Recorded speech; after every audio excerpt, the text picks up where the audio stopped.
Let's start. I'm Rahmat, and today I'll be presenting you bone tumors. Without further ado, first of all, today's topic is bone tumor. So what is tumor? Tumor and neoplasia are cancer. It is the neoplastic. It is the new tissue growth that is unregulated, that is irreversible and monoclonal. So as all tumors can be malignant or benign.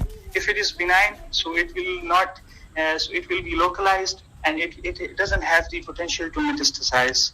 Otherwise, if malignant, so it invades locally and also it has potential to metastasize.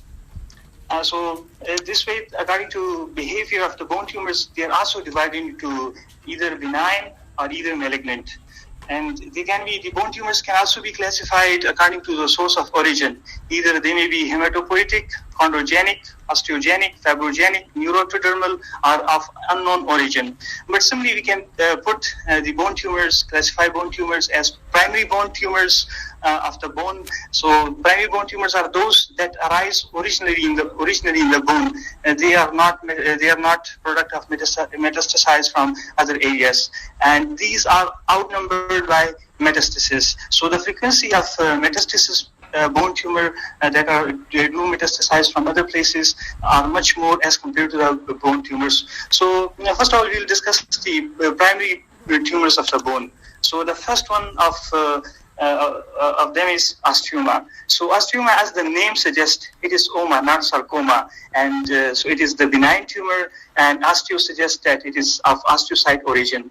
So osteocytes are the cells that form bone. First of all, if they are in proliferating phase, they are osteoblast. When they mature, they are osteocytes. So the presentation, the age will be middle age.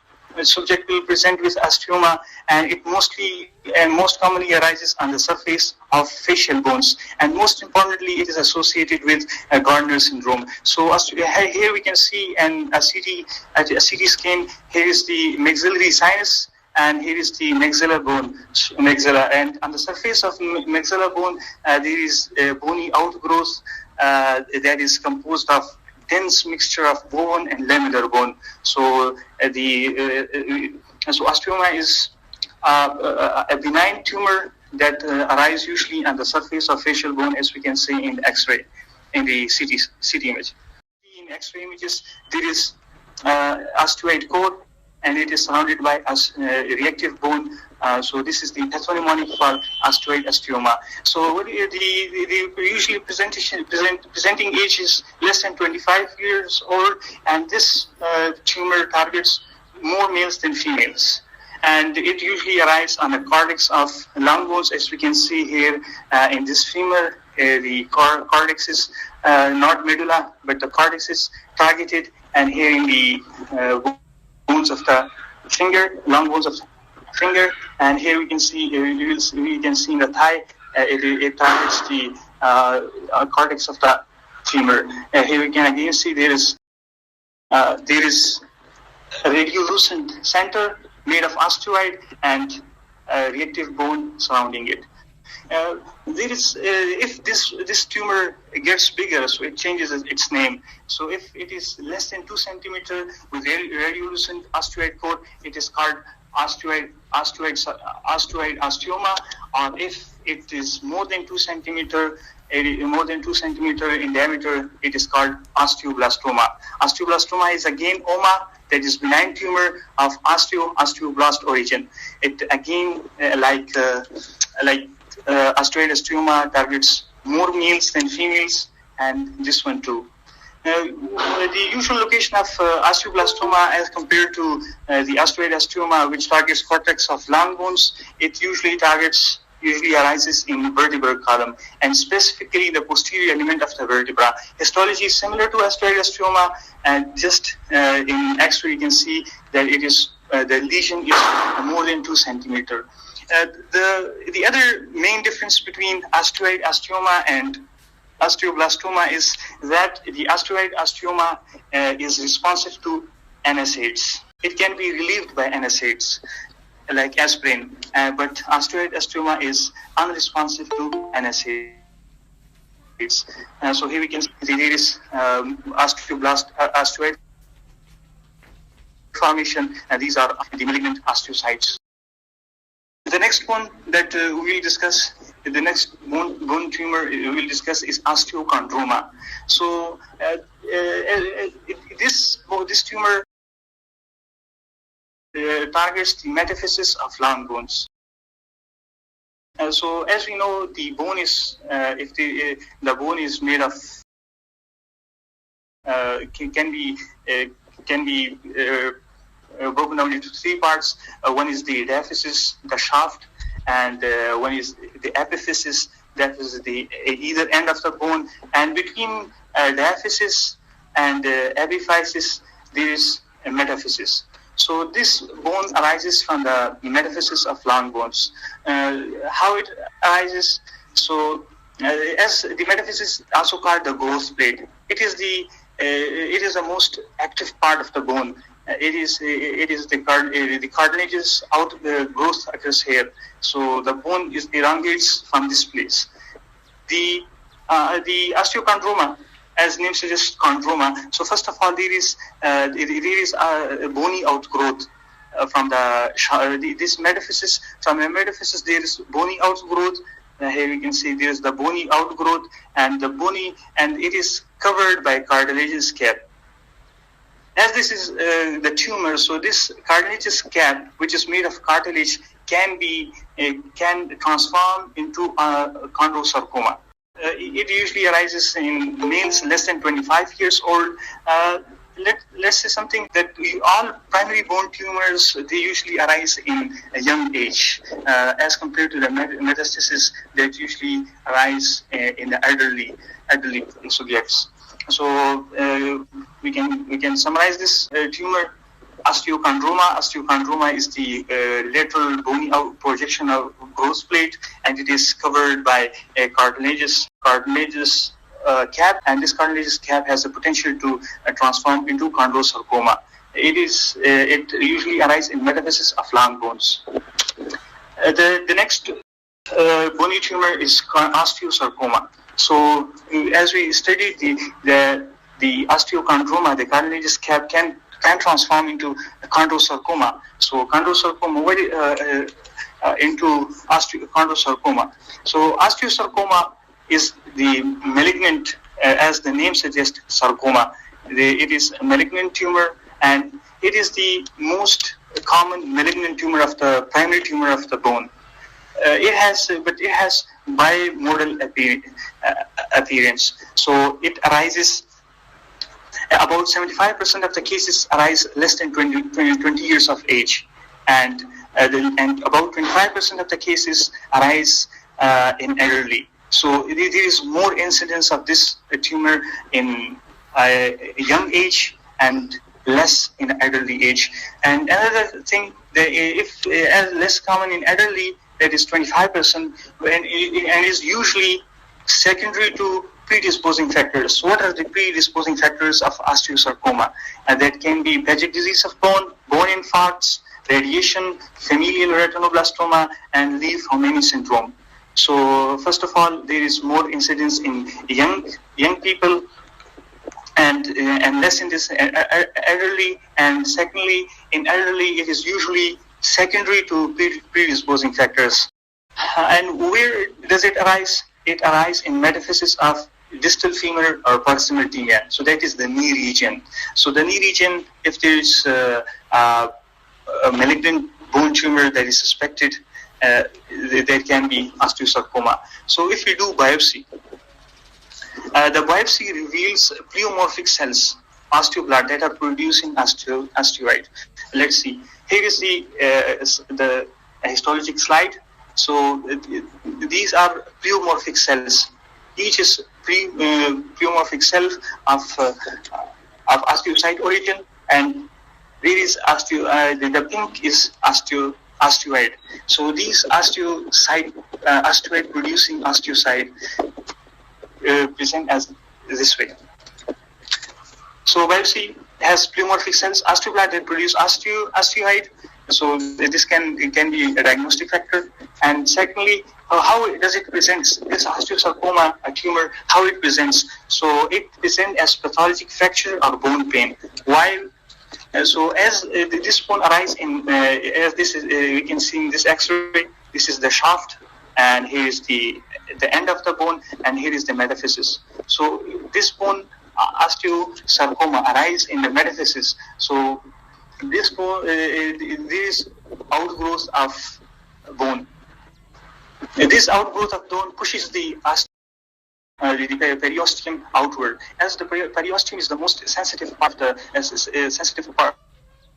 the part of the bone towards pain. So this osteosarcoma is very painful. So the patient will present with increasing pain and increasing swelling in the knee joint. As we can see, here is the dissection. There is the femur, and here is the tibia, and in the end of the femur there is the swelling, and it is pushing the periosteum outward. So the imaging reveals there are two pathognomonic for this bone tumor. One is the sunburst appearance, and another is Cordman triangle. So we can see in this image, this X-ray. Here there is osteosarcoma, and it is swelling, and it is pushing the periosteum outward. So it produces a triangle. This triangle is called Cordman triangle. So it is pathognomonic for osteosarcoma and also the sunburst appearance. So here you can see there is the spikes are formed, bony spikes are formed, and they can appear as sunburst appearance on X-ray. This one is usually aggressive, but fortunately it is responsive to treatment like surgery, chemotherapy. And when the surgery is performed, the surgery is in block resection. In block resection is a procedure in which not only the tumor but also a healthy tissue around it is also resected. So because to enforce that there is no part of the tumor left there. So we can summarize it. Osteosarcoma is the malignant tumor of the metaphysis of long bones that usually arise in the knee joint, and it appears as sunburst appearance or Cordman triangle in imaging. The next tumor we'll discuss is giant cell tumor. Giant cell tumor is of unknown origin.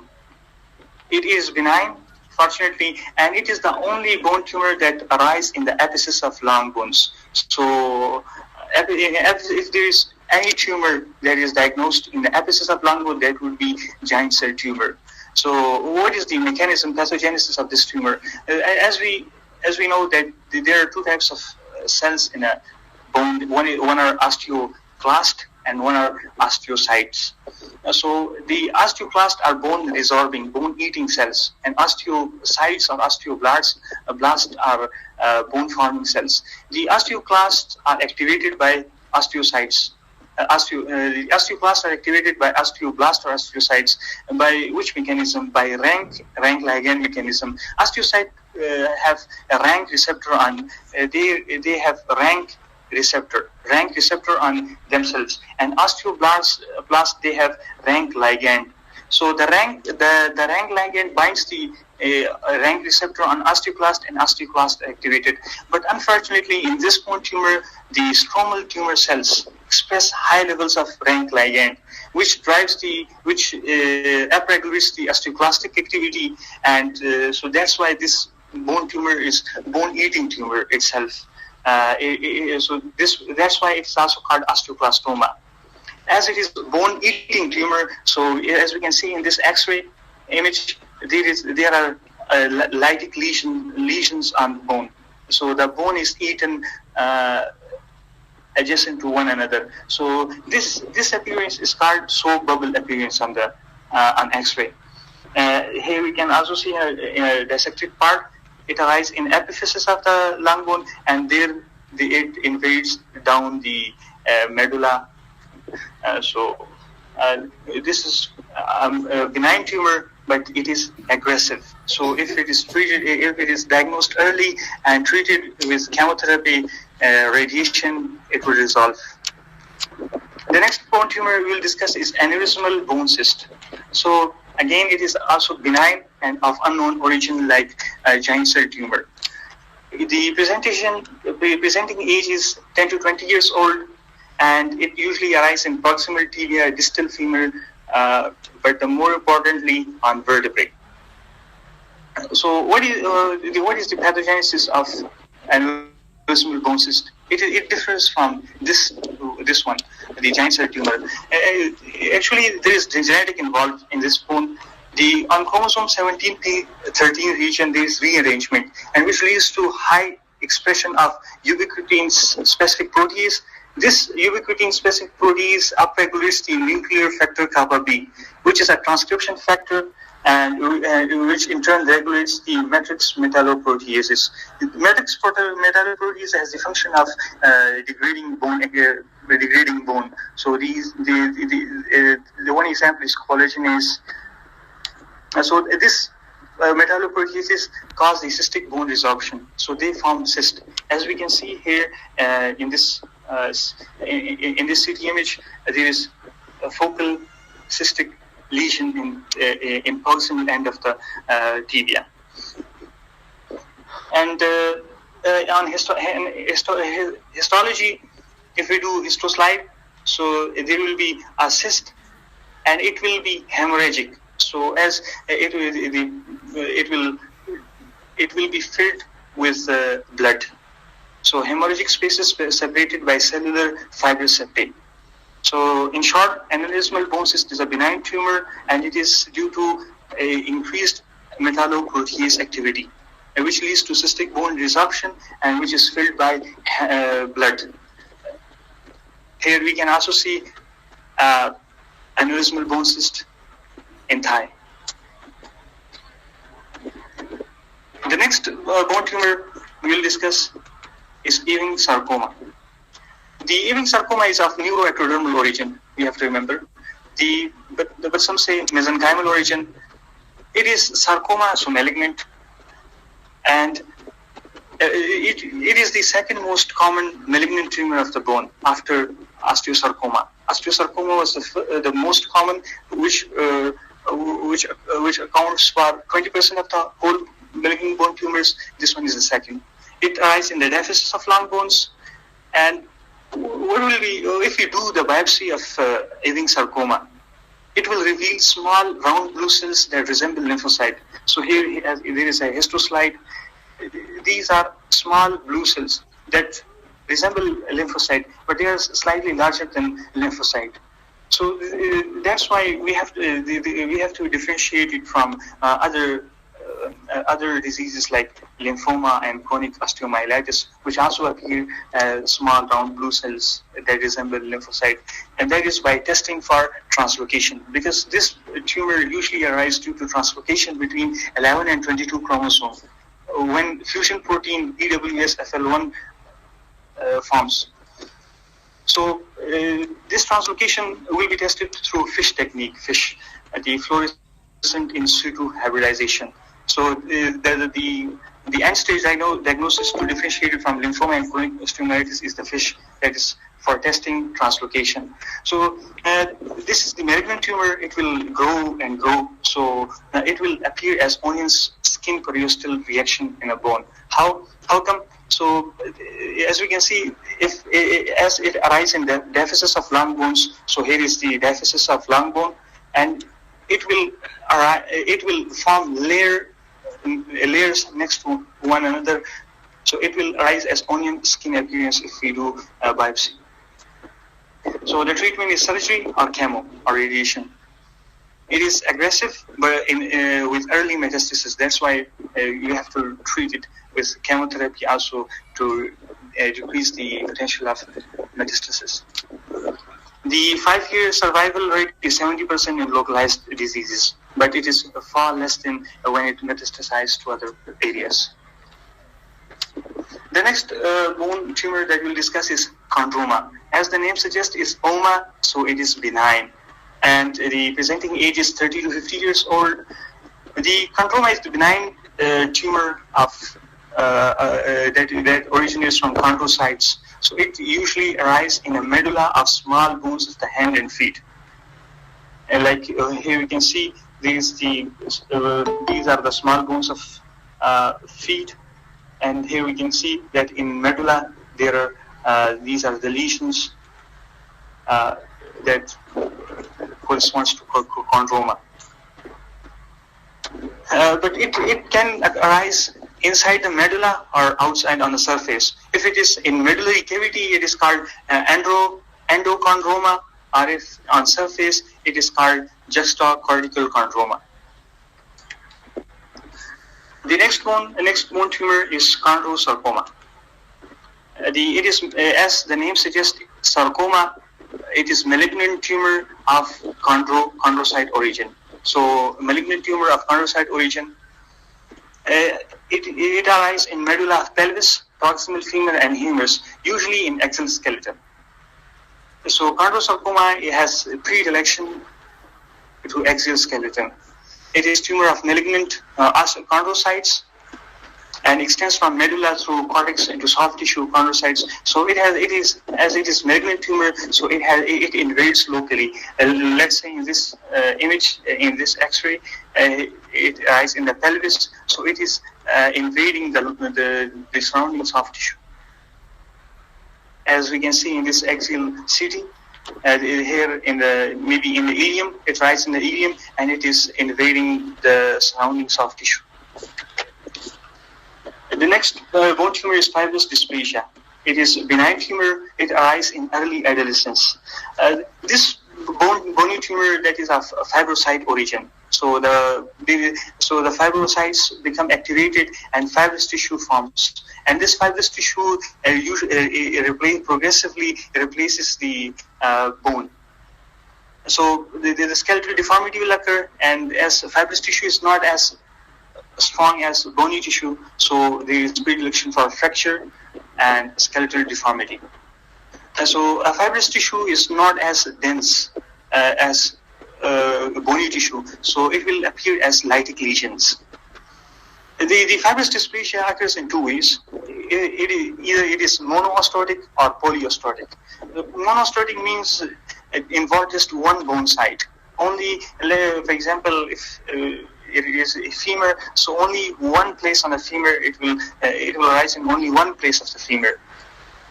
But if it is polyosteotic, it will invade on multiple sites on one bone. Monoosteotic is the most common, and it appears in adolescence. But fibrous dysplasia also is associated with another important disease, genetic disease called McCune-Albright syndrome. McCune-Albright syndrome is a mosaic disease. If it is not mosaic, the patient will die. McCune-Albright syndrome is the triad of fibrous dysplasia and two other diseases. One is rash called cafe-au-lait spots and endocrinopathies. So if it is part of McCune-Albright syndrome, it will be polyosteotic. Otherwise, it will be monoosteotic. Monoosteotic means it will arise in only one place of one part of the bone. The only 3% of all fibrous dysplasia corresponds with McCune-Albright syndrome, that is polyosteotic. It arises in medulla or diaphysis, and in early adolescence is the primary age of presentation. So these were all, previously we discussed all primary tumors of the bone. And now come the most important, that are bone metastasis. As we discussed, the bony metastasis are far more than primary bone tumors. They are far more than primary bone tumors. The frequency is much more. If there is a bone tumor, a lytic lesion in a bone, so we would highly suspect a bone metastasis because of the frequency. So here we can say from which part of the body there is most common metastasis to bones. So I have arranged them in this way. So this is the most common. Prostate is the most common site from where a bony metastasis occurs, from where the cancer cell dislodges and lodges into bone tumor and bone and produces, and there it grows. So prostate is the most common and lung is the least common. So prostate, then breast, and these two are far more than the kidney, thyroid, and lung cancers. So we can I have arranged here a mnemonic: painful bones kill the lungs. So P for prostate, breast, kidney, thyroid, lung. But there is another mnemonic: PB, KTL. So PB is symbol for lead, and kettle, so lead kettle. So this way we can remember from which is the most common source of metastasis and which is the least common source of metastasis. If the cancer cell dislodges from the primary tumor, it has predilection for axial skeleton. It will usually lodge into axial skeleton. As we can see in this scheme, you can see the axial skeleton has dark spots. So axial skeleton is the most prone site for bony metastasis as compared to the axial skeleton. But still, the bony metastases that occur, they are of different types.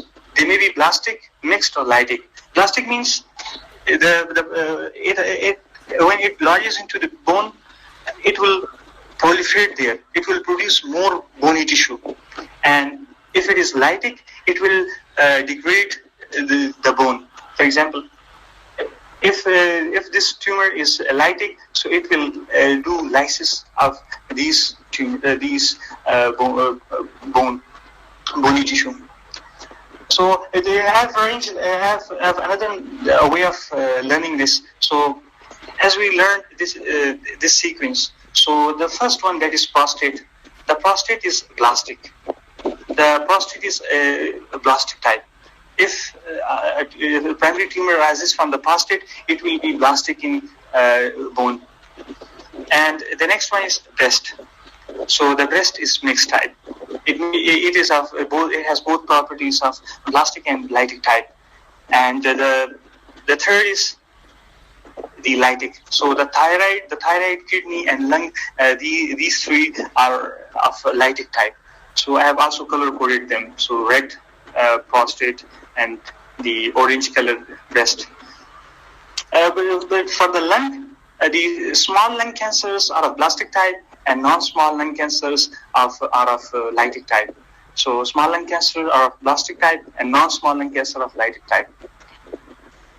So here is the image. There is a vertebrae, and there is a foci. It is the site. It is the metastasis from any other part of the body. There is metastasis that lodged into vertebrae, and here it will proliferate. There is another. There is a proximal end of the femur, humerus. There is proximal end of the femur, and here is the pathologic fracture caused by the bony metastasis.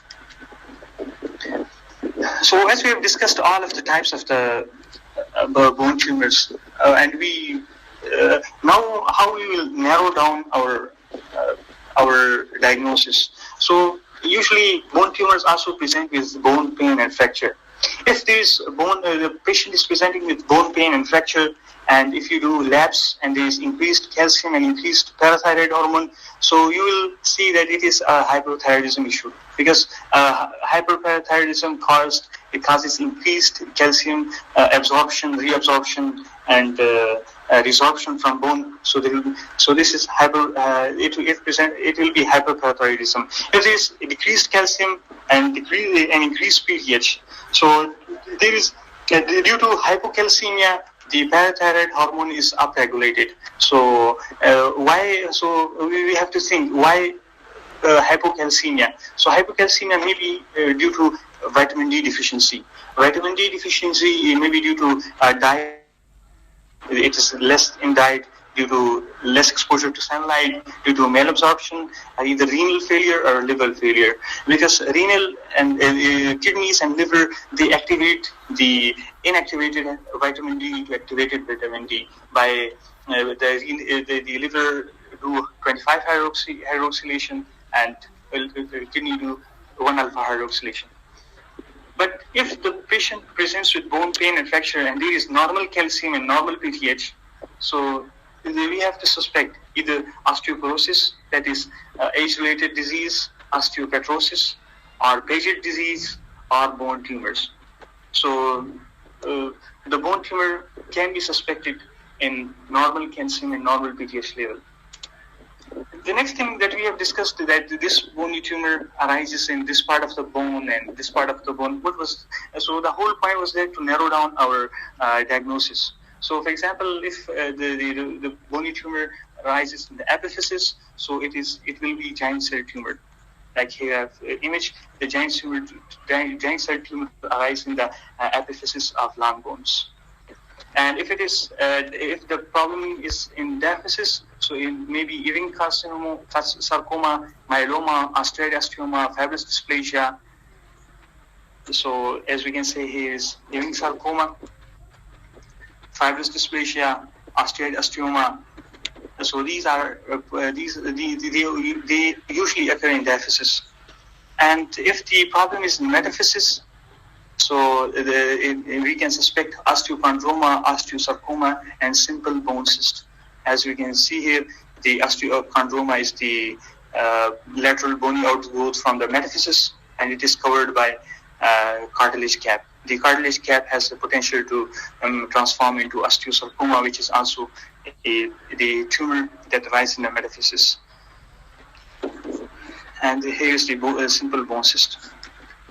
So after discussing all of these types of the bone tumors, let's do clinical vignette. So here is the clinical vignette. A 15-year-old boy is brought to the emergency department due to hemoptysis. He has a history of amputation of right lower extremity for bone cancer. And chest imaging reveals a lung mass.